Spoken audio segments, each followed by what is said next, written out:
और अहम खबर अपने नाज़रीन तक पहुंचा दें। पंजाब में 3 दिन के लिए हर किस्म के एहतजाज, जलसे, जुलूस, रैलियों, धरनों और ऐसी तमाम दर सरगर्मियों पर पाबंदी आयद कर दी गई है।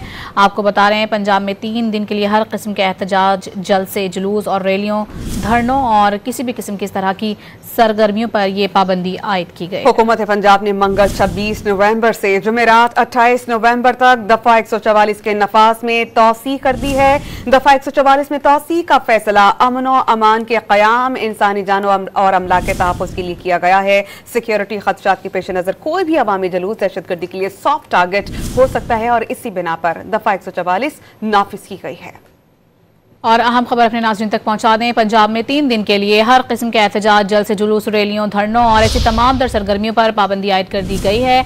आपको बता रहे हैं, पंजाब में 3 दिन के लिए हर किस्म के एहतजाज, जलसे, जुलूस और रैलियों, धरनों और किसी भी किस्म की इस तरह की सरगर्मियों पर यह पाबंदी आयद की गई। हुकूमत पंजाब ने मंगल 26 नवंबर से जुमेरात 28 नवंबर तक दफा 144 के नफाज में तौसी कर दी है। दफा 144 में तौसी का फैसला अमन और अमान के क़याम, इंसानी जानों और अमला के तहफ़्फ़ुज़ के लिए किया गया है। सिक्योरिटी खदशात के पेश नज़र कोई भी अवामी जुलूस दहशतगर्दी के लिए सॉफ्ट टारगेट हो सकता है और इसी बिना पर दफा 144 नाफिज की गई है।